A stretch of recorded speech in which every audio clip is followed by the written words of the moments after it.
the Chronomachine's true genesis. The silence of the great library was a sacred thing, a hushed reverence afforded to the millions of words entombed within its vaulted chambers. Yet, for Dr. Aris Thorne, a man whose life had been a perpetual excavation of history's deepest scars, the silence felt less like peace and more like a carefully maintained illusion. He sat hunched over a holotable, its luminous surface projecting a swirling vortex of ancient script and fractured schematics. Around him, the faint hum of countless data servers was the only true sound, a digital pulse beneath the stone. For 3 decades, Aris had chased ghosts, the whisper of forgotten languages, the phantom blueprints of civilizations reduced to dust. But the ghost he pursued now was no mere echo. It was a monolith of polished obsidian and unknown alloys, resting in the desolate plains of what was once known as the Ethel Wastes, the Chronomachine. Its existence had been a perpetual itch in the collective mind of humanity, discovered nearly 2 centuries ago by a desperate mineral expedition. It had defied every attempt at categorization. It was too intricate to be primitive, too alien to be readily understood. Initial theories ranged from a colossal astronomical calendar to a forgotten superweapon, or even, more romantically, a gateway to other dimensions. Aris, however, believed it was none of these things. He believed it was a secret, and secrets, to Aris Thorne, were simply truths that had been skillfully buried. His current obsession was fueled by a recent, unprecedented breakthrough. A team of linguists, working on a parallel project, had finally cracked the core lexicon of the old tongue, a language previously deemed undecipherable, found inscribed on pre-cataclysmic tablets unearthed from the Ethel Wastes themselves. These weren't just religious texts or historical chronicles. They were technical documents, coded with a precision that bordered on paranoia, and their initial translations suggested an origin story for the Chronomachine that would shatter every prevailing theory. Dr. Thorne, a voice, crisp and edged with an almost robotic efficiency, cut through his focused solitude. It was Elara Vance, his protégé, a young woman whose intellect was as sharp as her meticulously tailored lab coat. She held a data slate, her brow furrowed in a way that always preceded a significant, often troubling, discovery. Vance Aris grunted, not looking up from the shimmering display. "Have you found another anomaly in the temporal distortion readings? Or has the machine finally decided to send us a postcard from 10,000 BC? Elara stepped closer, her silhouette briefly eclipsing a section of the holotable's glow. "It's not an anomaly, sir. It's a pattern. The old tongue translations. They correlate with the energy signatures we've been getting from the Chronomachine, not just in output, but in frequency." She paused, letting the implications hang in the air like an unseen noose. "The glyphs, they describe a resonance, a harmonic tremor that matches the internal pulse of the machine down to the subatomic level." Aris finally looked up, his eyes, usually a stormy gray, now alight with a cold, analytical fire. "Meaning what, Vance? Speak plainly." "Meaning," she continued, her voice dropping to a near whisper, "that the old tongue isn't just describing the machine, it's describing how to operate it. Or, more accurately, how it operates." She held out the data. I cross-referenced the newly translated passages. "They don't speak of construction, Dr. Thorne. They speak of ... management, maintenance, containment." The word hung in the air, a bell tolling a distant, ominous warning. Containment. It was a word that twisted the established narrative of the Chronomachine into something grotesque. If it was a device of containment, what was it containing? And why had such a crucial detail been lost to the ravages of time and translation? Aris took the slate, his fingers brushing hers, a momentary connection across the chasm of their shared, growing unease. The text glowed with an unsettling luminescence, foreign characters now terrifyingly clear in their new context. He scrolled through the passages, his mind racing, connecting dots that had previously been invisible. The great silence must endure. He read aloud, his voice barely a murmur. The pulse must be maintained, lest the walls waver walls. He looked at Elara, a question etched in his every wrinkle. What walls, Vance? The machine has no visible walls, only a shell. That's the point, isn't it? Elara replied, her gaze fixed on the scrolling text. The texts don't describe physical walls. They describe something energetic, a barrier, a field, and the great silence. It's not just a poetic phrase for peace. It's a state of being, a controlled absence. A chilling realization began to coalesce in Aris's mind, a dark mosaic forming from shattered fragments of data. The Chronomachine wasn't a time teller, it was a prison, and its function wasn't to measure time, but to prevent something from escaping its grip within time itself. The true origins of the machine weren't about its construction, but about the reason for its construction. The entity it sought to contain must have been of such immense power, such existential threat, that an entire civilization dedicated its greatest technological marvel to its perpetual incarceration. Aris felt a cold tendril of dread coil around his spine. He had always believed history was about uncovering the truth. But what if, sometimes, the truth was meant to stay buried? What if some secrets were better left undisturbed, lest their unearthing unleash a horror humanity was no longer equipped to comprehend? He looked back at the holotable, the swirling glyphs now taking on a sinister aura. The Chronomachine wasn't just a relic, it was a cosmic lock. And they, in their academic zeal, were unwittingly picking it. The static in the stone was not just an ancient language, it was a desperate warning. Vance, Aris said, his voice flat, devoid of its usual academic enthusiasm. Cancel all external communications. Seal the research logs. We are no longer merely historians. We are archaeologists of a forgotten catastrophe. And I have a terrible feeling, he paused, his eyes narrowing, that whatever is locked inside that machine, it knows we're here. The hum of the servers seemed to deepen, a low, guttural thrum that vibrated through the very floor beneath them. The silence of the great library was gone, replaced by the ghost of a sound that had been carefully, brutally suppressed for millennia. And now, it was beginning to stir.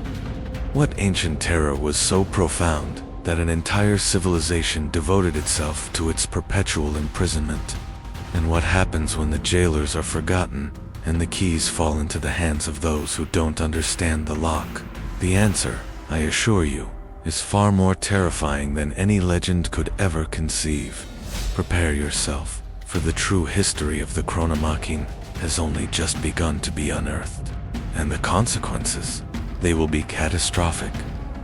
The chill of the Ethel wastes bit harder than the biting wind, a cold that seemed to emanate not from the air, but from the very ground itself. Dr. Aris Thorne felt it seeping into his bones, a primal dread that defied logic and reason. He stood at the edge of the excavation site, a vast, artificial canyon carved into the desolate landscape, revealing the lower strata of the Chronomachine. Above them, the colossal obsidian structure loomed, a silent, menacing god against the bruised twilight sky. The air crackled, not with natural static, but with the machine's own low, persistent thrum, a sound that had grown subtly louder since Elara Vance's discovery in the library. It was the sound of a sleeping leviathan, disturbed. Elara stood beside him, her portable scanner sweeping across the newly exposed sections of the machine's base. Her face, usually a mask of focused determination, was etched with a nascent fear. The energy fluctuations, sir, she reported, her voice tight. They're not just increasing in amplitude. Their frequency is shifting. It's accelerating, like a pulse quickening. Aris nodded, his gaze fixed on the ancient glyphs now visible along the machine's exposed foundation. These weren't the relatively clear old tongue inscriptions they'd found on the tablets. These were deeper, almost burned into the very material of the Chronomachine, radiating a faint internal light that seemed to draw the warmth from the air around it. In the translations, "Still partial, sir," Elara replied, adjusting her neural interface. The dialect here is even older, more esoteric, but the recurring motif, the breach, the sundering, and the return. Every passage seems to anticipate an event, a release. A tremor, subtle but unmistakable, rippled through the ground beneath their feet. Loose gravel skittered down the excavation walls. The hum from the Chronomachine deepened, a guttural growl that resonated in Aris's chest, making his teeth ache. "What was that?" Elara whispered, her hand instinctively going to the sidearm holstered at her hip, a standard-issue energy pistol, more for deterrent than defense against something ancient and unknown. "The machine," Aris stated, his voice devoid of emotion, a desperate attempt to maintain a facade of scientific detachment. "It responds to our presence, to our understanding." His mind raced, pulling from forgotten lore, from whispers of forbidden histories. "The containment isn't just a physical barrier, Elara. It's symbiotic. It feeds on ignorance. Our ignorance, the more we understand, the more we awaken it." A cold sweat pricked at Aris's brow. He remembered the old tongue texts describing the Great Silence. It wasn't just a term for the contained entities in activity. It was an active suppression, a monumental effort to keep something from perceiving, from thinking. Every deciphered glyph, every translated phrase, was a pinprick in that silence, and the entity was stirring, deep within the cavernous depths of the Chronomachine's exposed base.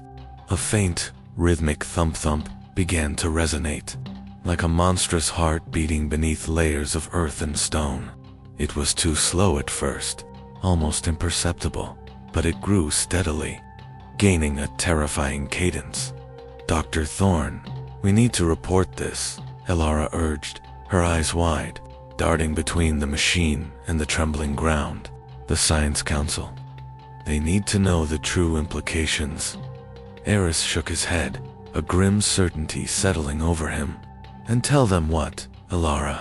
That we've spent decades and billions of credits to awaken a forgotten god. They'd bury this entire site, seal us within it, and label it a mass hysteria event. No, we started this. We finish it, but we need to find the full containment protocol. We need to understand what it is and how it was silenced before it truly wakes." He pointed to a newly exposed section of the Chronomachine's foundation, where a series of smaller, intricate glyphs spiraled inward, leading to a dark, recessed opening. "Those glyphs? They're different. Not informational, directive. They might be a manual, or a warning." As they cautiously approached the opening, the rhythmic thump-thump grew louder, accompanied by a new sound, a faint, almost imperceptible scraping, as if something gargantuan was slowly, agonizingly, shifting within its bonds. The air grew heavy, thick with an unseen pressure that made breathing difficult. Elara activated her helmet's integrated light, its beam cutting through the deepening gloom within the recess. The passage was narrow, carved with an unnatural precision, its walls smooth and cold to the touch. It sloped downwards, into the very heart of the machine. "I'm getting a massive energy spike down there," Elara reported, her voice hushed with awe and dread. "It's overwhelming, unlike anything I've ever seen, and there are localized temporal distortions. Small ones, but they're there." Aris remembered the specific phrasing from one of the initial translations, that chronal stability is a construct, not a natural state. The Great Silence enforces it. This wasn't just a machine built in time. It was a machine built against time, against something that defied it. Temporal distortions, ... Aris mused, his mind grappling with the implications. Not a side effect, Elara, a necessary component. If the entity within defies temporal causality, then the containment must include a means to anchor it, to freeze it within a specific moment. He stepped into the passage. The oppressive atmosphere immediately intensified. The air grew colder, heavy with the scent of ozone and something else. Something metallic and ancient, like blood dried on an alien blade.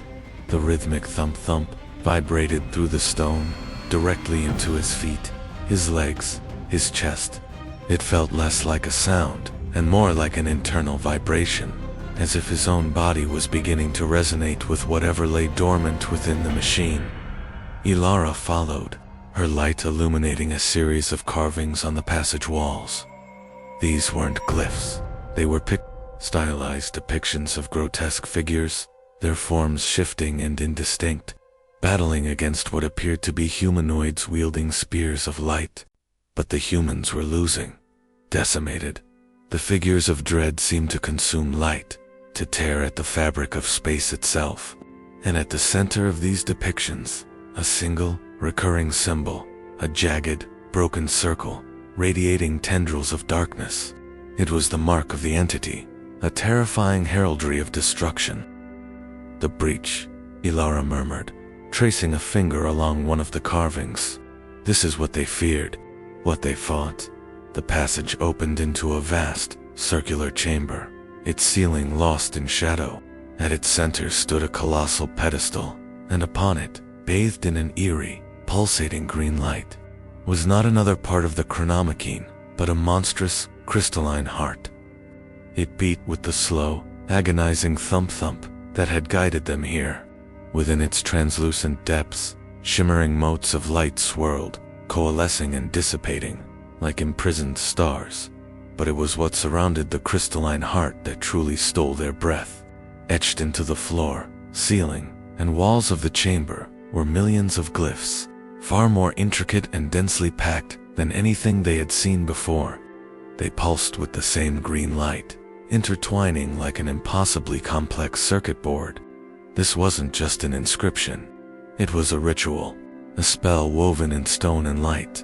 "This is it," Aris breathed, his voice raw with a mix of terror and profound wonder. "The true core, the containment array, and the glyphs. They're not merely translating. They're active. They're holding it back." Elara's scanner whirred frantically. "The energy readings here are off the charts, sir. And the temporal distortions, they're not small. This chamber is a nexus. Every microsecond, time is being stretched, compressed, folded back on itself within this space. It's creating a temporal inertia, a lock." Suddenly, the crystalline heart pulsed brighter, its rhythmic thump-thump echoing with renewed force.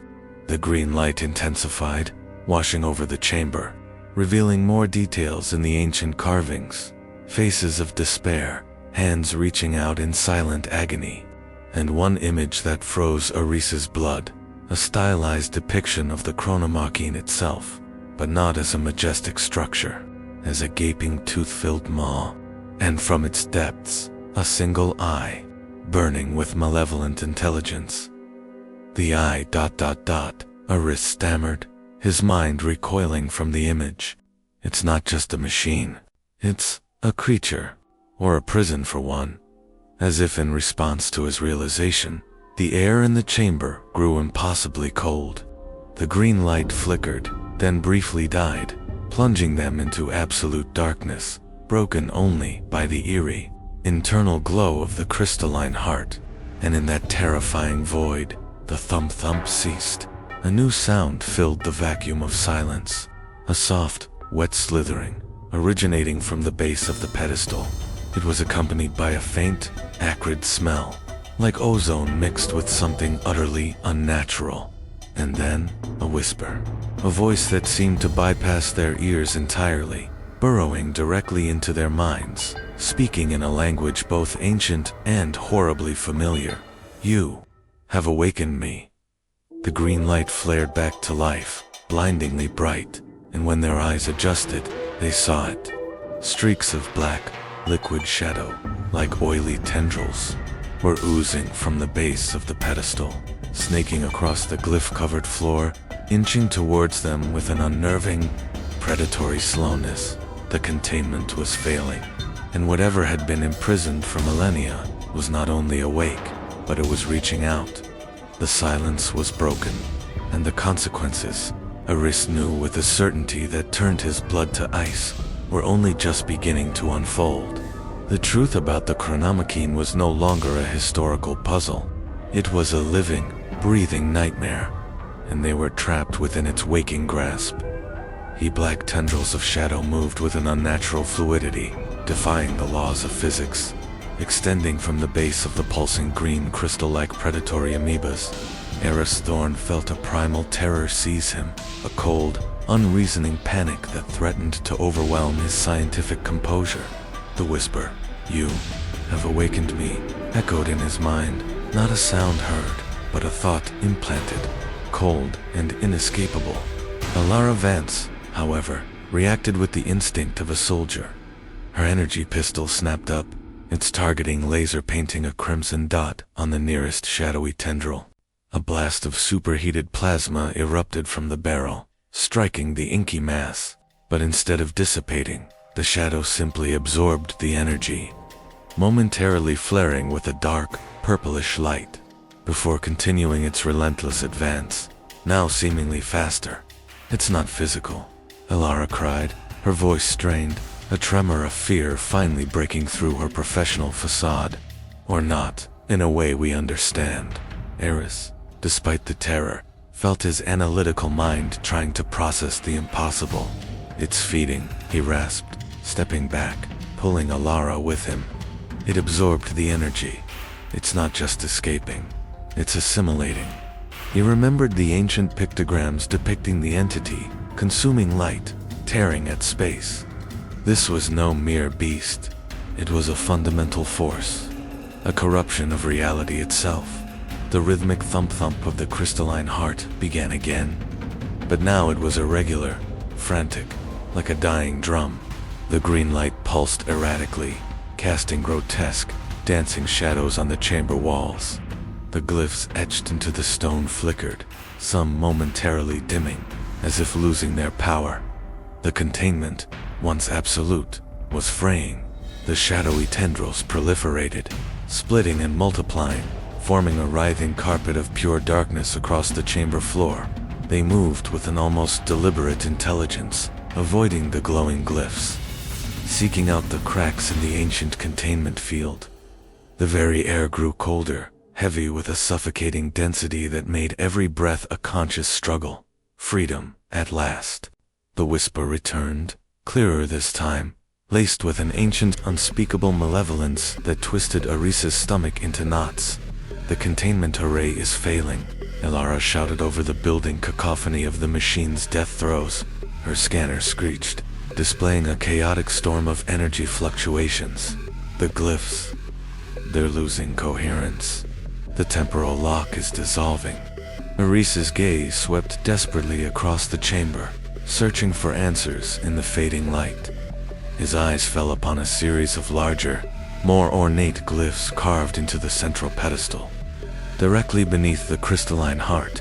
These were different, glowing with an internal, almost desperate, blue light, contrasting sharply with the sickly green of the crystal.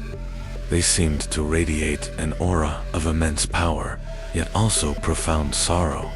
"The blue glyphs," Aris yelled, pointing. "Those aren't just part of the containment. They're the key, the shutdown sequence, or the re-engagement sequence." He remembered the fragment. "The great silence must endure, lest the walls waver. The blue glyphs must represent the maintenance of those walls." He lunged towards the pedestal, the shadowy tendrils now closer, their cold, ethereal presence making the hairs on his neck stand on end. Elara, despite her terror, followed, her light beam cutting a path through the encroaching darkness as Aris reached the pedestal. The blue glyphs seemed to pulse in anticipation. They formed a complex, concentric pattern, clearly meant to be activated in a specific order, but without the full translation of the old tongue's command protocol. It was a terrifying guessing game, futile, little mites. The whisper mocked, gaining strength, now a low resonant thrum in the very air. The shadowy tendrils reared up, coalescing into vaguely humanoid shapes, their forms indistinct, like figures glimpsed in peripheral vision, forever slipping away. They were not solid, yet their presence was overwhelmingly real, a tangible weight of absolute dread. One of the shadow figures lunged, its form stretching, distending, reaching for Elara. She cried out, stumbling backward, nearly tripping over a loose piece of debris. Aris, acting on pure instinct, threw himself in front of her, pushing her out of the way just as the shadow passed through where she had been standing. A wave of bone-chilling cold washed over him, a sense of profound emptiness, as if a part of his very being had been momentarily siphoned away. He gasped, falling to his knees, his vision blurring. "Dr. Thorne," Elara screamed, pulling him up. "Are you all right?" "It draws on vitality," Aris choked out, clutching his chest, the sensation of internal vacuum slowly receding. "It feeds on life, on awareness. We cannot let it touch us." He forced himself to focus on the blue glyphs, his mind racing, desperately trying to recall any linguistic associations, any cultural context that might give him a clue. He remembered a passage that spoke of the weaving of the lesser light, a reference to a counterspell, a binding force. The blue glyphs, with their inherent light, had to be it. The crystalline heart pulsed once more, now emitting a shrill, grinding sound, like tectonic plates shifting within its very core. A crack, thin as a spiderweb, appeared on its surface, and then another, spreading rapidly. The green light intensified to an unbearable glare, then began to dim, flickering as if a dying flame. "It's breaking apart," Elara screamed, pointing at the crystalline heart. "The core containment is collapsing." As the green light faded, the shadows in the chamber grew deeper, more solid, twisting into grotesque parodies of human fear. They were no longer just tendrils. They were beginning to form, to solidify, their presence becoming undeniably physical. The air was now thick with a palpable malevolence, a sense of ancient hunger finally unleashed. Aris closed his eyes for a brief moment, forcing himself to calm his racing heart. He visualized the old tongue texts, the intricate diagrams, the carefully chosen words. The weaving of the lesser light, a phrase that indicated a sequence, a delicate operation. Not a single command, but a progression. He focused on the central glyph, a shimmering spiral. "This one first," he muttered, pressing his palm firmly against it. A low, resonant thrum emanated from the glyph, and a ripple of blue light spread outwards, momentarily pushing back the encroaching shadows. The remaining green glyphs on the wall seemed to flicker in protest, but the blue light held. "Good," Elara exclaimed, a glimmer of hope in her voice. "It's working." But the triumph was short. The shadowy forms shrieked, a sound that tore at their sanity, and lunged forward with renewed ferocity. They slammed against the invisible barrier of blue light, warping and distorting, their frustration palpable. "You think you can bind me again?" The whisper roared in their minds, now a deafening internal scream. "I am older than your stars. I am the end of all things." Aris felt his resolve waver. The sheer, overwhelming power of the entity was terrifying. This wasn't just a contained energy field. It was a consciousness, ancient and utterly malign. He fought to concentrate, to remember the specific patterns in the old tongue that denoted sequences of action. He remembered a secondary passage, speaking of the anchor points of chronostasis, describing 4 smaller, supporting glyphs that surrounded the main activation sequence. "There are 4 more," Aris gasped, pointing to the smaller blue glyphs around the central spiral. "They're anchor points for the temporal lock. We have to activate them in sequence, according to the directional flow in the schematics." He moved to the first of the smaller glyphs, placing his palm upon it. Another blue ripple, another momentary retreat of the shadows. But the entity was learning. It was adapting. The tendrils of darkness began to coalesce, forming dense, swirling vortexes that battered against the blue light, seeking a weakness, a way through. Suddenly, a violent tremor shook the entire chamber. Dust and small rocks rained down from the ceiling. A massive crack spiderwebbed across the remaining sections of the crystalline heart, and with a deafening crack, a large chunk of the monstrous crystal fractured, falling away to shatter on the floor below, sending shards of pulsating green light scattering everywhere. The containment field, already weakened, buckled. The blue light around the pedestal flickered dangerously. A chorus of guttural shrieks erupted from the shadowy forms as they surged forward, some now pushing through the weakened barrier, their forms momentarily solidifying into terrifying, multi-limbed aberrations before dissolving back into shadow. One of these aberrations, a swirling mass of darkness with a single, burning red eye, lunged directly at Elara. She had no time to react. Aris screamed, diving for the final blue glyph, his hand slapping against it with desperate force. A blinding flash of pure sapphire light erupted from the pedestal, emanating from the activated glyphs. It slammed into the advancing shadow aberration, tearing through its form with a sound like ripping silk. The creature shrieked, dissolving into nothingness, leaving behind only the acrid smell of ozone. The blue light intensified, creating a pulsating dome of protective energy around Aris and Elara. The shadowy masses recoiled, hissing, their forms twisting in apparent agony as the newly established temporal anchor points pulsed with rhythmic, calming energy. The rhythmic thump-thump of the crystalline heart, though still fractured, began to stabilize, its cadence slowing, growing more regular, more subdued. For a moment, silence descended once more upon the chamber, a fragile, hard-won peace. The air cleared, the crushing pressure receded. They were safe, for now, within the blue dome of light. But the silence was deceptive. Aris looked at Elara, her face pale, her eyes wide with shock. Then, he looked at the crystalline heart. The cracks were still there, vast and menacing. The entity had been pushed back, but not fully contained. It was weakened, yes, but it was not gone. And then, a new set of glyphs, previously unseen, began to glow faintly on the inner surface of the blue light dome itself. These weren't ancient. They were ...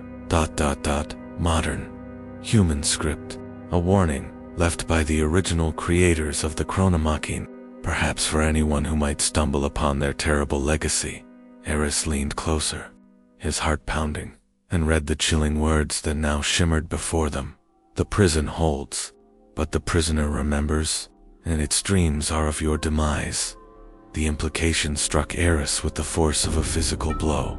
The containment was not just a physical lock, it was a mental one, and by awakening it, by forcing the ancient protocols to re-engage, they hadn't simply reset the trap.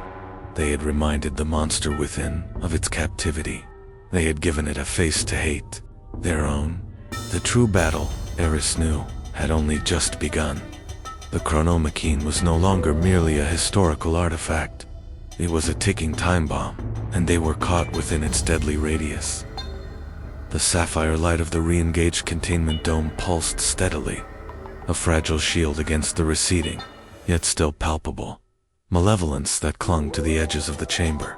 Aris Thorne and Elara Vance stood within its luminescent embrace, gasping, their chests heaving, the adrenaline slowly giving way to a profound exhaustion. The whisper of the entity had faded, replaced by the low, stable thrum of the crystalline heart, now beating with a rhythm that was steady, yet undeniably altered.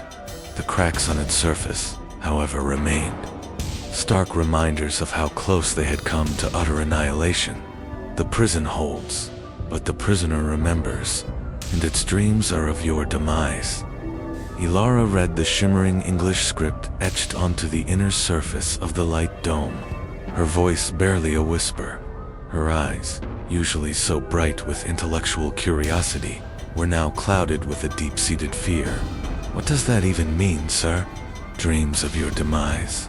Aris ran a trembling hand over his face, the sensation of that icy touch from the shadow tendril still lingering, a phantom emptiness in his chest. It means, Elara, that the entity within isn't just a force. It's a consciousness, a sentient will, and we, by merely trying to understand its prison, have become its focus, its enemies. He looked at the cracked crystalline heart, then back at the ancient pictograms of swirling darkness and consumed light. The original creators of the Chronomachine, they understood this. They knew that true containment wasn't just physical, it was psychological. They didn't just lock it away. They made it forget. Made it forget, Elara repeated, confusion battling with fear in her eyes. How do you make an entity forget its own existence, its own captivity? The great silence, Aris murmured, the phrase from the old tongue texts, taking on a terrifying new meaning. It wasn't just a state of dormancy, it was an active suppression of its awareness, a mental lobotomy on a cosmic scale.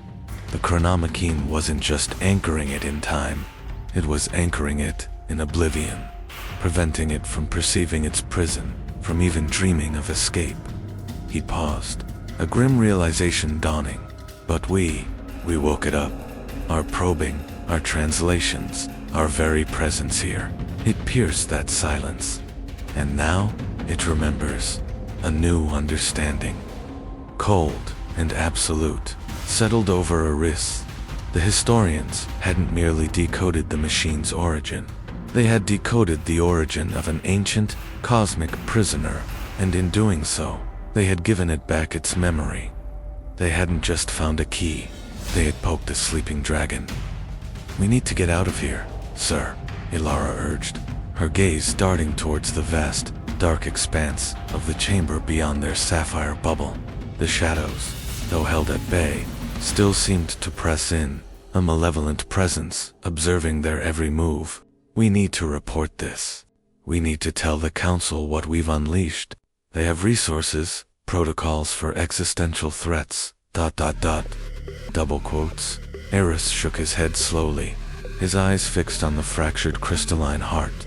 No, Elara, not yet. We don't understand the full scope of what we've done. The council. They operate on empirical data, unknown threats. How do you explain an entity that feeds on vitality, that whispers in your mind, that distorts time itself? They'd think us mad, or compromised. He gestured around the chamber. Besides, even if they believed us, what could they do? Bomb it. That might shatter the containment completely, release it upon the world. He walked towards a section of the blue glyphs, examining the intricate patterns. No, the answer isn't in escaping, it's in understanding. The ancient ones, they bound this entity once. There must be a way to re-establish the great silence, to make it forget us again.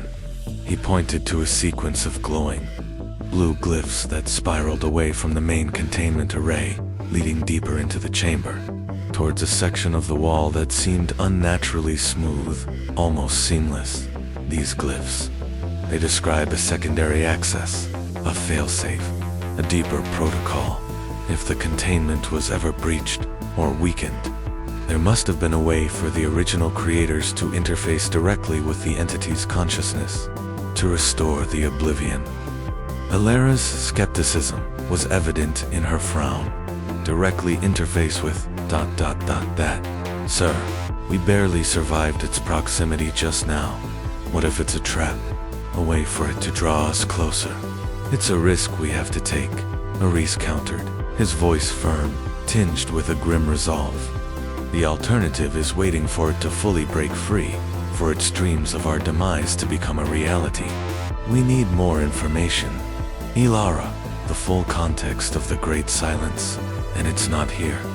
He tapped the seamless section of the wall, indicated by the glyphs. It's beyond this, somewhere deeper within the Chronomachine. He knelt down, examining the base of the smooth wall section. The blue glyphs pulsed, guiding his hand. He noticed a faint seam, almost imperceptible, running vertically down the center of the seemingly solid wall. It was a door, hidden, disguised, and clearly protected by the primary containment field. "Help me, Elara," Aris commanded, his voice growing in urgency. These glyphs, They depict a locking mechanism, a kinetic sequence. We need to activate them in the proper order to open this passage, working together, guided by the intricate patterns and subtle hints embedded in the blue glyphs. They began the painstaking process of unlocking the hidden door. Each activation of a glyph sent a faint resonance through the chamber, a soft whir that seemed to echo from deep within the Chronomachine itself. The shadows at the periphery of their sapphire dome seemed to writhe with renewed agitation, pressing closer against the invisible barrier, their frustration a tangible force. The occasional low growl from the fractured crystalline heart reminded them of the limited time they had, after what felt like an eternity. The faint seam in the smooth wall began to glow with the same sapphire light as their protective dome. With a deep, mechanical groan, the seamless section began to retract, sliding silently into the stone, revealing a narrow, dark passage beyond. The air that flowed from within was even colder than the chamber, carrying with it a faint, almost metallic scent, and an oppressive stillness that spoke of an even deeper, more profound oblivion. "This is it," Aris whispered, peering into the inky blackness. "The true heart of the Chronomachine, the place where the great silence was born." He retrieved a portable high-intensity lantern from his pack, its powerful beam cutting a swath through the gloom. The passage was impossibly old, its walls smooth and free of any visible seams, as if it had been carved from a single, gargantuan block of some unknown material. The blue glyphs continued to glow, leading them forward, deeper into the earth, deeper into the machine's ancient secrets. As they ventured further, the rhythmic thump-thump of the crystalline heart above them faded, replaced by an unnerving silence. This was not the agitated silence of the contained entity, but a vacuum, an absence of all sound and sensation. It felt as if they were walking into a place where time itself had ceased to flow, a pocket of frozen existence. The passage eventually widened into a colossal, cylindrical chamber. Unlike the one above, this chamber was not adorned with glyphs of containment or pictograms of battle. Instead, its walls were lined with thousands of sleek, sarcophagus-like pods, arranged in concentric circles, stretching upwards into the unseen ceiling and downwards into the abyssal floor. Each pod glowed with a faint, internal blue light, pulsating in perfect, synchronized harmony, and within each pod, suspended in a translucent amber fluid, was a humanoid figure, not grotesque, not alien, but undeniably human, or what appeared to be human. Their faces were serene, their eyes closed, their forms perfectly preserved. They were clad in simple flowing garments, and their hands, resting over their chests, each held a small, glowing crystal, identical to the ones they had seen embedded in the blue glyphs above. "What in the—" Elara gasped, her voice echoing unnaturally in the vast chamber. "Are these cryogenic stasis pods? Who are these people?" Aris, however, felt a cold dread clamp down on his heart. He walked towards the nearest pod, his lantern beam illuminating the figure within. It was an old man, his face weathered but peaceful, a faint smile playing on his lips. His crystal pulsed with a slow, deliberate rhythm, mirroring the pulses of the thousands of other pods. "These aren't stasis pods, Elara," Aris said, his voice barely audible, thick with a terrible realization. "Not in the way we understand it. Look at the crystals they hold. Look at the light. It's the same blue light as our containment field, the same energy signature." He turned, his eyes sweeping across the countless pods, each holding a serene, almost dreamlike human figure. The great silence. It wasn't just a mental suppression of the entity. It was an active projection, a colossal, collective act of will. These people, they aren't just preserved. They are the engine of the Chronomachine, the architects of oblivion. They are creating the great silence. Elara stared at the pods, her face palling further. "You mean, these are the ancient ones, the creators? They put themselves in here to power the containment, not just power it, Elara, Aris corrected, a horrifying truth solidifying in his mind. To be it, their minds, linked by these crystals, are generating the consciousness-negating field. They are making the entity forget, by dedicating their own lives, their own awareness, to an eternal, collective dream of nothingness. They are the living walls of the prison. The silence in the chamber suddenly felt heavier, more profound, tinged with an unbearable sorrow. These individuals, these ancient heroes, had sacrificed their very existence, their consciousness, to become the jailers of a cosmic terror. To maintain the great silence, they had to embrace their own. Then, Aris noticed something else. Along one wall, at the very bottom of the cylindrical chamber, a series of the pods were dark. Their blue light was extinguished, and the figures within them, they were no longer serene. Their faces were contorted in silent screams, their forms withered, calcified. They were dead, and their crystals were shattered. Some of them are dying, Elara whispered. Following his gaze, her voice laced with horror. The containment. It's not just cracking up above. It's failing here too. The pressure of maintaining the great silence. It's too much. Aris felt a cold dread more profound than anything he had yet experienced. The core containment crystal above was fractured. The living containment field, powered by these ancient, dreaming minds, was failing. The entity, its memory now restored, was pushing back, and the strain was killing its jailers. He looked at the still living figures, their peaceful faces betraying nothing of the agonizing struggle they waged in the depths of their collective slumber. And he knew, with chilling certainty, that if these people died, the great silence would shatter completely. The Chronomachine would fully open, and whatever ancient terror it held would be unleashed upon a world utterly unprepared for its true devastating nature. They hadn't just found the origin of the machine. They had found its dying breath, and they were standing at the precipice of an extinction-level event, not just for humanity, but for time itself. The realization hung in the air of the vast, silent chamber, heavier than any physical weight. The Chronomachine was not merely a mechanical marvel, but a living tomb.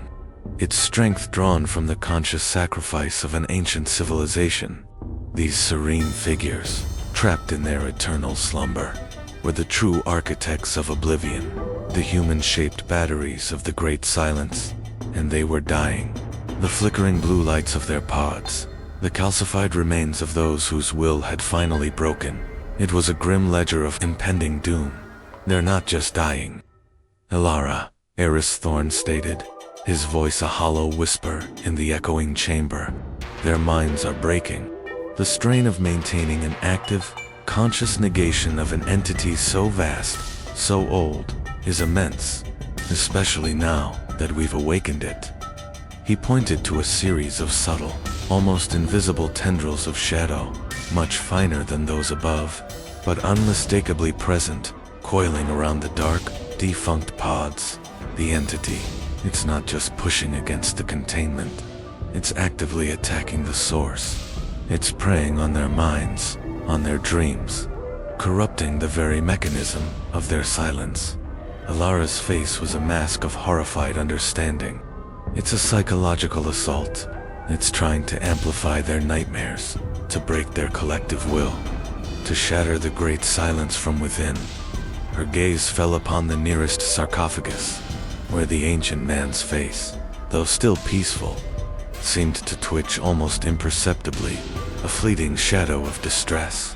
We can't just leave them, sir. They're suffering. Aris nodded, a grim resolve hardening his features. No, we can't. If they fail, humanity falls. But what can we do?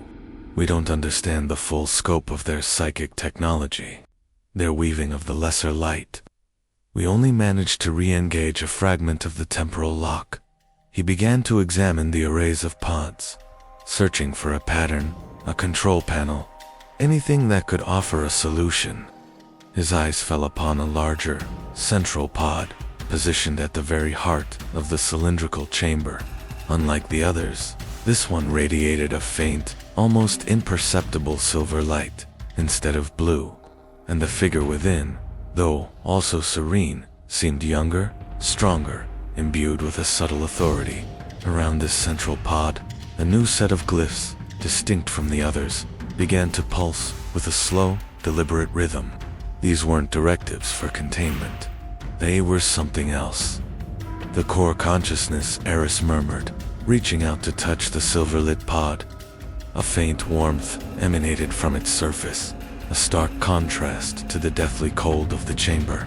This must be the central node, the mastermind, the one who orchestrates the collective dream. He looked at the surrounding glyphs, and these are an interface, a way to communicate, to amplify. Amplify what, sir?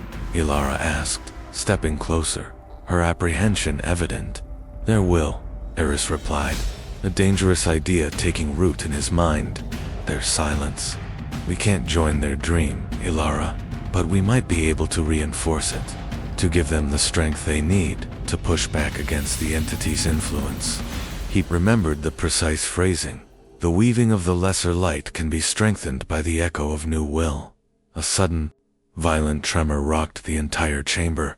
Above them, the resonant thump-thump of the fractured crystalline heart returned. But now it was frantic, desperate, accompanied by a hideous, guttural screech that seemed to rip through the very fabric of reality. The sapphire light of their protective dome flickered wildly, threatening to collapse. The chains, they fray. I awaken. I remember. You. The entity's whisper roared in their minds, now a cacophony of ancient hatred and triumphant malice. The shadows from above, denser and more numerous, began to press against the dome, their forms momentarily solidifying into grotesque visages of pure despair and hunger. The crystalline heart is giving out, Elara screamed, pointing upwards. It's almost completely fractured. The primary temporal lock is failing. Aris knew this was their last chance. If the central containment failed, the great silence would be shattered, and the entity would be fully unleashed. He focused on the glyphs around the silver-lit master pod. They depicted not just a sequence, but an infusion, a transfer. They required a conduit. We need a psychic amplifier, Aris deduced, his mind racing. Something to channel our will, our conscious intent, into the mastermind, to merge our focus with theirs, to bolster their great silence. He looked at Elara, then at the only technological devices they possessed with direct neural interface capabilities, their helmets, designed for complex data analysis and mental processing. Our helmets, Elara said, understanding dawning in her eyes. They can interpret and project thought patterns. Exactly, Aris affirmed, already removing his. If we connect our neural links to this interface, we can become the echo of new will. We can project our conscious intent to maintain the great silence, to reinforce their dream of oblivion. But what will that do to us, sir? Elara asked, her voice laced with trepidation. Merging our minds with ancient psychic architecture, with a collective dream of nothingness. What if it consumes us? What if we become part of the great silence? Aris met her gaze, his own eyes reflecting the terrifying truth of their situation. It's a risk, a terrible one, but the alternative is certain annihilation. For us, and for everyone else. We amplify their will to bind the entity, Elara, or we watch the world end. He plugged his helmet's neural link cable into the central glyph on the masterpod's interface. A surge of icy energy shot through him, making him gasp, his muscles locking up. He felt a myriad of distant thoughts, ancient and alien, pressing against his own consciousness, a vast, silent ocean of intent. The dreams of the ancient ones, the great silence. Do it, Elara, he urged, gritting his teeth, fighting against the overwhelming psychic pressure. Connect. Channel your will. Focus on silence, on oblivion, on containment. Elara, after a moment's hesitation, her face resolute, plugged her own helmet's neural link into an adjacent glyph. A similar jolt went through her, and she cried out, her body tensing. Instantly, the sapphire light of the containment dome flared with blinding intensity. The shadowy forms outside shrieked, recoiling in agony, their forms dissolving back into formless tendrils of darkness. The frantic thump-thump of the crystalline heart above began to slow, to stabilize, its light dimming back to a steady, if fractured, green. Aris felt a tidal wave of foreign thoughts wash over him, not words, but pure intent, a collective, ancient desire for stillness, for nothingness, for the perpetual imprisonment of a horror too vast to name. He focused his own will, channeling his fear, his desperation, his every conscious fiber, into the singular command: hold, contain, silence. Elara, beside him, was trembling, her eyes squeezed shut, a thin bead of blood trickling from her nose. But her jaw was set, her concentration fierce.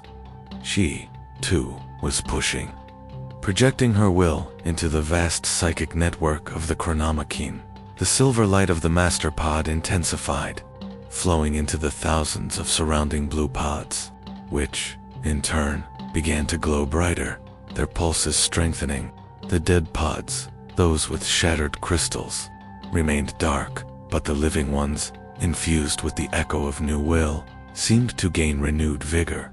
The shadows above, though still present, began to recede, their malevolence fading, replaced by a sullen, simmering fury. The entity, its attempts at psychological warfare now rebuffed, was being forced back into its oblivion.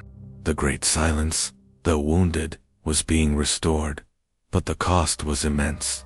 Aris felt his own consciousness stretching, thinning, pulled between his own mind and the vast, ancient sea of the great silence.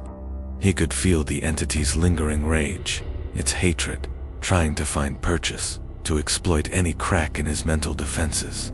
He was fighting on two fronts, reinforcing the ancient will, and battling the cosmic prisoner directly, with his mind as the arena. Time itself seemed to warp. Minutes stretched into an eternity.